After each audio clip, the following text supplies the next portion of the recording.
A very good afternoon to all of you.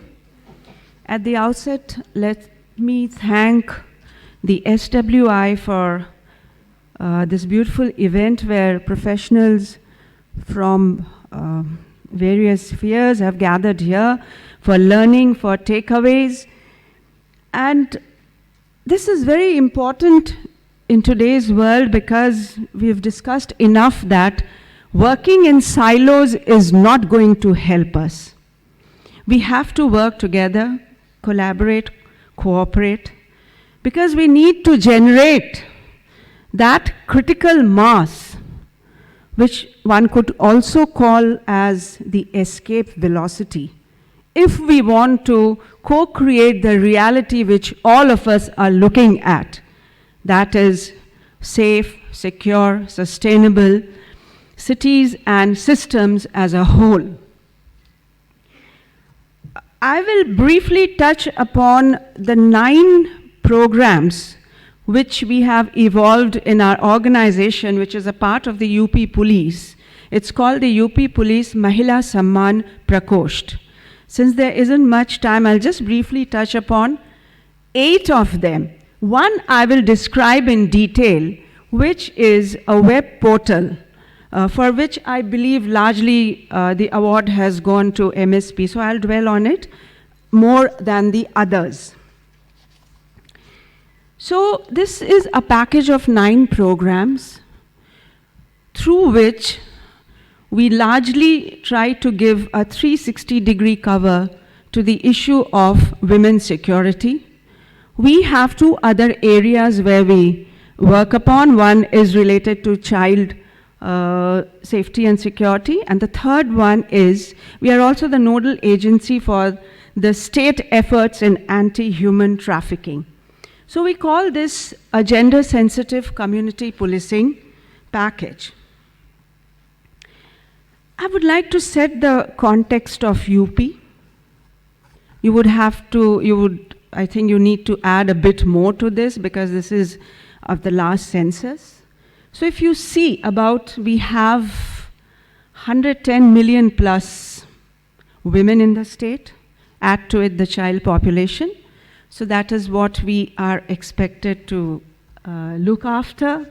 The last 2 are the UN figures. Every 36th woman of the world lives in UP. So you can understand the context. When I go a bit further, because I'm setting the context with a reason, it's a largely rural dominated, rural area state.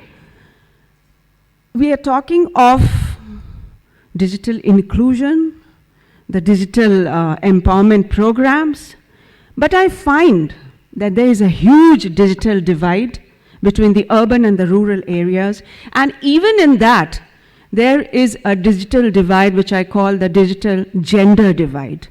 Women at large are not able to access all the developments which we are seeing in the digital world. Thirdly, now I'm setting the context, I have identified 2 things. The third thing is, we talk of the Adhi Abadi. 50% of the population is that of women. But in a society where there is a predominant patriarchal setup, there is a culture of silence where we tell our women and girls not to speak about their problems. There is a culture of victim blaming. When the woman or the girl goes to a police station to talk about any violation on her body or mind, the first question asked normally is, what did you do to invite such a situation? Having said this context, I would now like to talk about the 8+1 programs. This is our organization. It's called Uttar Pradesh Police Mahila Samman Prakoshth. That is our logo. You will see a W and E meaning women empowerment, and also we as in you and us. Because right from the beginning, it was very clear to us that nothing other than community policing, and in this case, gender-sensitive community policing, nothing other than this is going to work. We have to link up our citizens. We are still governed by the 1861 Act, but owing to the new world order, I would say, we cannot be bound by that act. We need to walk beyond, we need to step beyond. Then you see our motto, it's called Suraksha Bhi, Samman Bhi. Because most of these issues are human rights issues. And if we are able to give the dignity which a human being deserves, most of these issues are resolved. So that is our motto. It's an ISO 9001-2008 certified organization. These are the areas which we work in, as I said, 3 areas: women empowerment, child-related issues, and anti-human trafficking efforts. So now what are these 8 programs? The first one is legal literacy, because we believe, in fact, our hashtag is Janiye Apna Kanun, Paiye Apna Adhikar. Unless the women come to know about the laws of the land, they would get nowhere. So this first program is dissemination of legal information about the laws of the land related to women and children. This we do through posters, handbills, standees, and yes, we have an SMS platform too, on which we disseminate the laws in very in a concise way, off and on, off and on. The second program is a program called Rubaru. We believe that cops should be mentors too. So we go to the schools, and we've covered about 28,000 plus children in different schools. We tell them about, again, the laws related to women and children. This program is called Rubaru because it is an interaction, amne samne.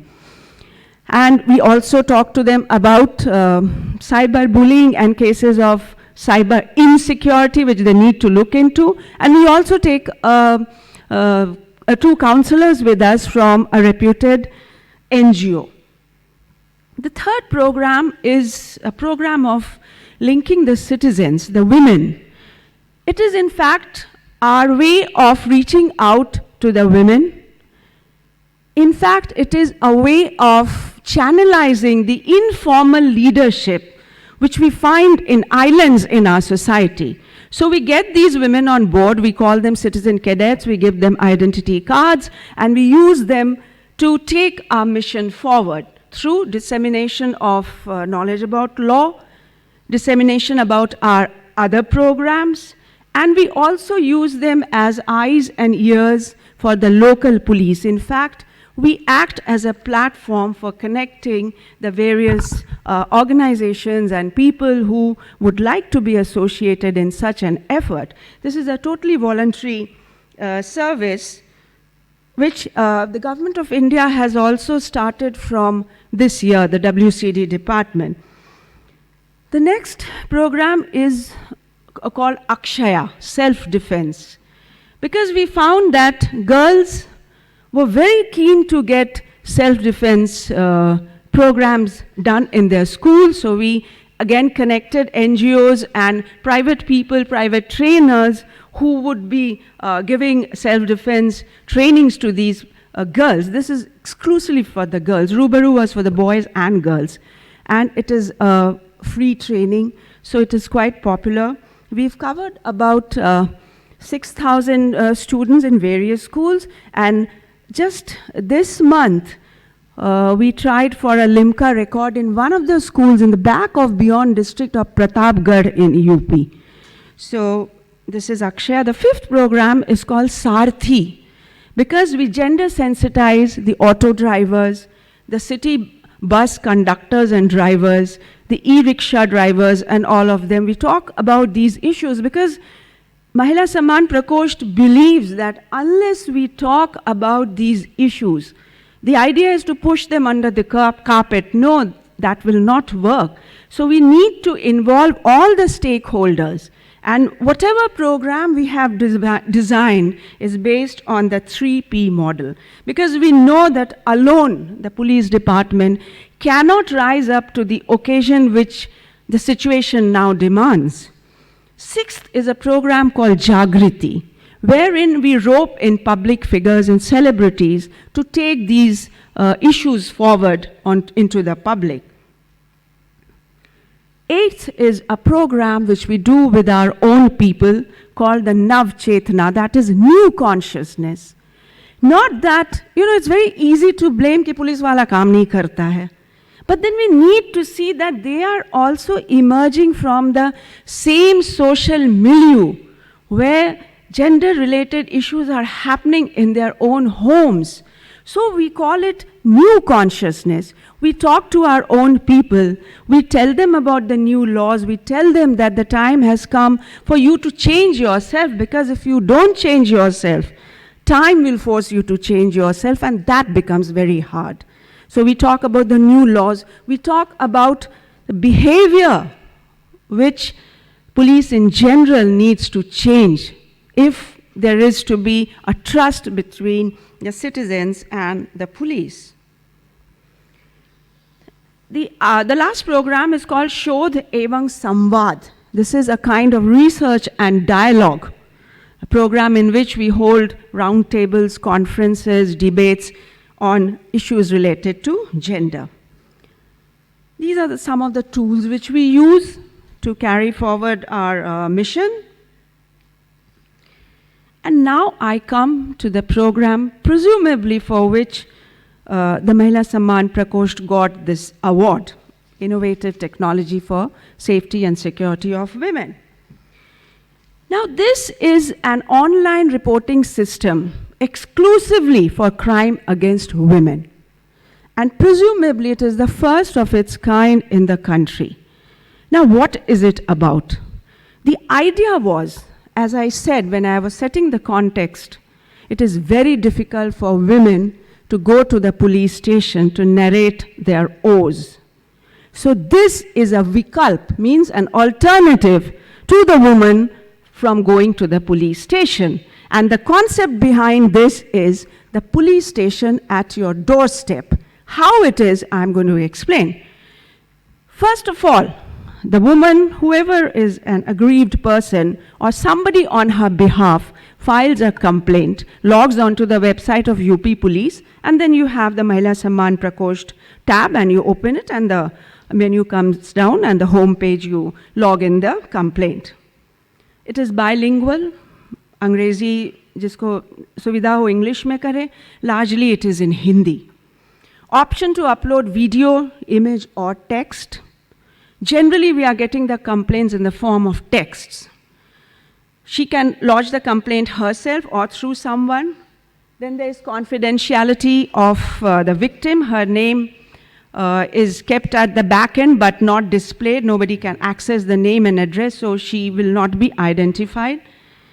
The complainant gets an ID, it's an unique ID, it's a digital acknowledgement of the complaint. अमूमन होता है कि साहब थाने पे complain किया, complain ही खो गया, FIR मिल ही नहीं रही है.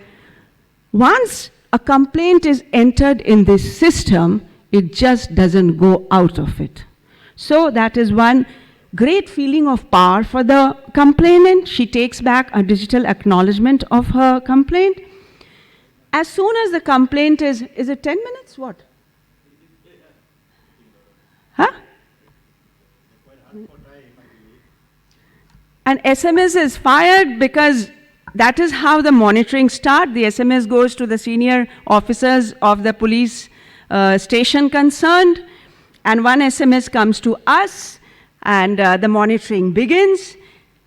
One bottom line which I would like to say in this, because of the time constraint, that there can be beautiful systems, but unless you have the human being, the human component which is trained, and the human component which works from the heart, the time has come for the police to have its heart in the right place. This is one example where continuous monitoring and giving of quality policing has succeeded. There is transparency, there's accountability, it has sustainability, scalability, and all the other elements of smart policing. I would just like to end with the request that there are officers from other states also, in case you want to adopt this, we are open to it. Please come and take our help, because what we have seen is, if you just see this is analysis of the data. Normally it is said that ICT does not reach the rural areas. Here you will see month after month, this is the data which we unbox. 52% of the complaints are coming from the urban areas, 48% from the rural areas. If you see the last bar, the police action, that is the response, the police response, it is as high as 96%. Whatever gets into this system, the ATR is generated within, it has to be generated within 24 hours. Otherwise, we talk to the SPs, we write to the SPs, and we continuously monitor. UP has 75 districts. The ones in red are the districts where more of the complaints are coming from the rural areas. So you'll see it is roughly balanced. And there are areas back of beyond, like Hardoi and Hamirpur. Hamirpur is in the Bundelkhand area of UP, which is very, I would say, back of beyond. But see the number of complaints that are coming, and see the number of complaints that are being addressed. One other thing, we are not looking at numbers in this, we are looking at quality policing. So unless the complainant says we are satisfied with what action has been taken in our case, it just does not go out of the system, and she or anybody on her behalf who has put up the complaint has the right to check up the ATR and give the feedback, which Mahila Samman Prakoshth continuously monitors. So much, I'll just rest it at that, although there were other features also, but I guess we are short of time. So thank you very much for giving a patient hearing to me, and I hope the other states would adopt this, because it has worked, so you can take it from us and spread it across. Thank you so much.